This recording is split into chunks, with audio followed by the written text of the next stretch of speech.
Je suis une paillette et je préfère rester au sol.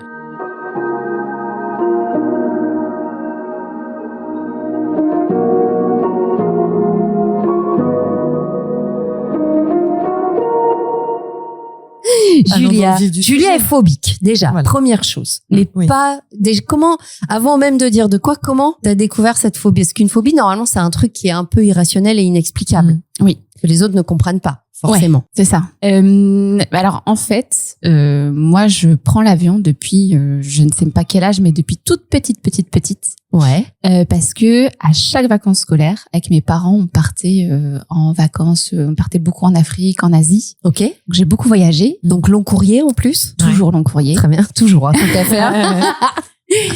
Et j'ai jamais été rassurée. Mais je sais pas, c'est en grandissant où c'est vraiment devenu une phobie. Mais je sais pas s'il y a eu, c'est pas arrivé du jour au lendemain en fait. Il y a pas eu un truc, il y a pas eu un événement. Donc vous l'aurez compris, Julia est phobique de l'avion. Voilà. Ce qui n'est pas pratique au demeurant. Non, mais franchement, ça va. Donc, tu voyages depuis que t'es toute petite. Ouais. Et à quel moment cette peur s'est transformée en, parce que entre avoir peur et la phobie. Oui, voilà. Avoir peur, bon. Oui. Il y a une petite angoisse, voilà. Tu dis, tiens, et si c'était mon dernier vol? Bon, tu peux y penser une demi-seconde, puis après ça passe, quoi. Comment ça se manifeste? À quel moment tu t'en es rendu compte? En fait, j'ai eu un incident que je vous ai un peu raconté avant le podcast. Vas-y. Ouais. C'est pas ça qui m'a déclenché ma phobie parce que je réalisais pas sur le moment. C'est après, je pense, en y repensant, en grandissant et en repensant peut-être à cet événement-là qui s'est passé. T'as fait un blocage sur ça. Est-ce que tu veux le raconter déjà, cet événement? Ouais. Vas-y. Je pense que ce sera plus clair. Ouais. Oui, tout à fait.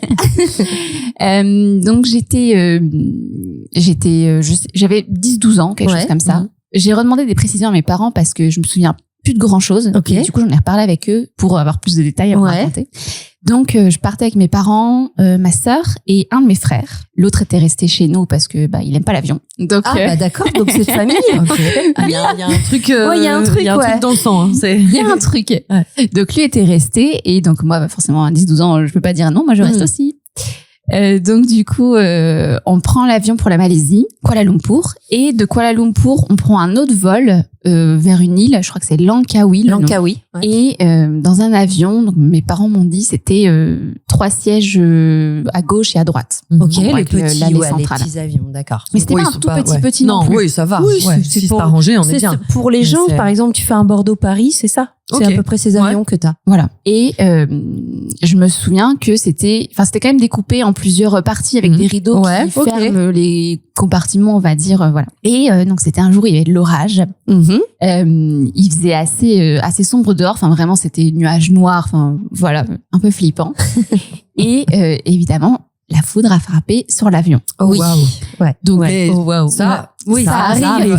Je me suis installée après coup. Ah oui, totalement. Et ça arrive, voilà. Et les avions sont faits pour accepter le truc et c'est pas... Exactement. Ouais. Normalement, ça tape sur l'aile ou le nez en général et ça redescend vers la queue ou vers l'autre aile. Et moi, je sais pas trop ce qui s'est passé, mais en fait, quand la foudre elle a tapé sur l'avion, il y a eu un espèce de gros boom, un bruit, vraiment un gros bruit. Ouais.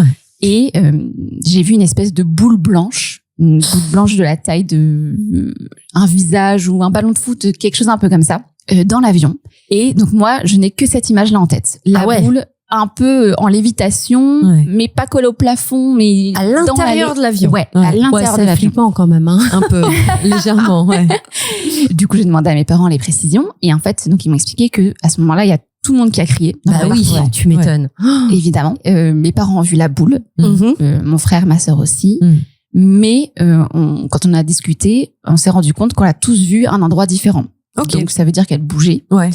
Et donc à ce moment-là, les hôtesses sont arrivées en panique. Ah quand même, ouais. Et en fait, le temps qu'elles arrivent, ça a disparu. Oui, c'est un truc entendu, c'est l'énergie, c'est ça. Elles ont entendu les cris. Elles ont entendu les cris. Forcément, elles arrivent et il y avait plus rien. Il y avait plus rien. Oh putain.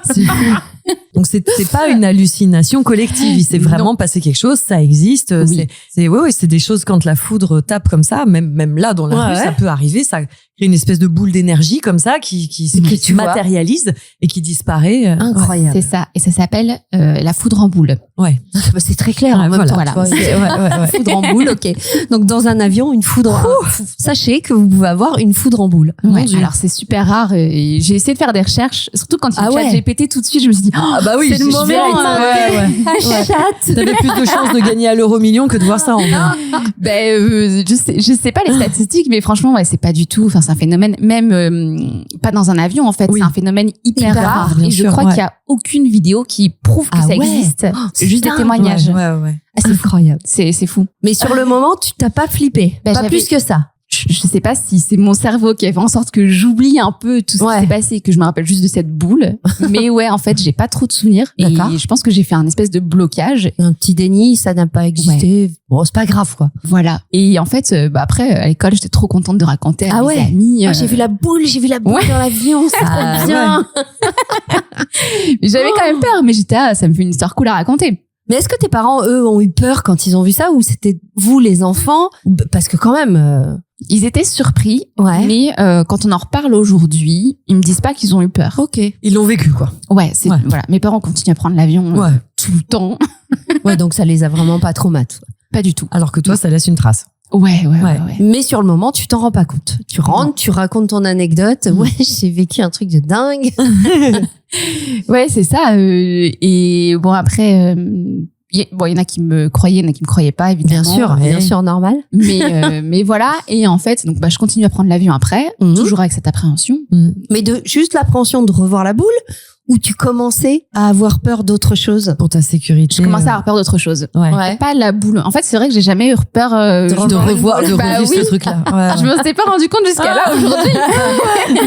Mais c'est vrai que non, j'ai jamais eu peur de revoir ce truc-là. C'était plus de vivre encore un truc. Ouais, c'est ça. Et d'ailleurs, oui, ce que j'ai oublié de préciser, c'est que mon frère, donc, qui était resté chez nous, donc on lui a raconté ce qui s'est passé en sortant de l'avion. Et donc lui, il a fait ses petites recherches sur Internet. Et donc il nous a expliqué ce que c'était. Donc on a su tout de suite ce que ça pouvait être. Et donc il nous fait et au fait, soit ça disparaît, soit ça peut faire une petite explosion. Arrête. Ouais, donc c'est pas non plus un truc hyper safe comme ça. Parce que non. Là, je pensais, c'est bon, les gars, les paillettes qui écoutent, si vous voyez une boule dans l'avion, pas de stress. Non, c'est pas fou. Vous pensez à Julia et puis c'est tout. Et non, ça peut. Mais alors, je sais pas si ça ferait des gros dégâts, mais quand même, un truc qui explose dans un avion, normalement, dans l'avion, ils aiment pas trop. Hein. C'est ça, dans l'avion, dans la vie comme ça, je pense que ça brûlerait, je sais pas, un rideau, ou un truc comme ça. Ou ça fait une trace sur le sol ou quoi, on s'en fout en fait. C'est pas, voilà. C'est ça. Dans un avion, je sais pas. Écoute, on veut pas savoir. Voilà. S'il y en a qui savent, écrivez-nous. On veut pas savoir. Et donc ensuite, tu continues de prendre l'avion. Bah oui. Forcément. Les parents, les voyages. Et petit à petit, en plus, donc mes frères et sœurs sont vraiment plus grands que moi. Et donc petit à petit, je me retrouve seule avec mes parents. À partir. Voilà, c'est ça. Tous les trois. Ouais. Et je continue à avoir peur. Ce que je faisais souvent à cette époque-là dans les vols, c'est que pour me rassurer entre guillemets, je faisais beaucoup de dessins et je faisais des colliers, des bracelets, etc. Et je les donnais aux hôtesses c'est en mignon. mode je suis gentille. Si c'est un truc, vous me sauvez moi. C'est vrai. C'était je comprends tellement. Oh là là, l'équipage. Elle a acheté l'équipage. Non, c'est génial de faire ça. Mais t'avais quel âge? Je pense que j'avais 10 ça arrivait quand j'avais 10-12 ans, donc c'était dans la foulée quoi. C'est trop marrant. Voilà. Ok. Ça t'occupait et en plus tu disais ils vont tellement me kiffer qu'il y a un problème, ce sera wham. Ouais. Voilà.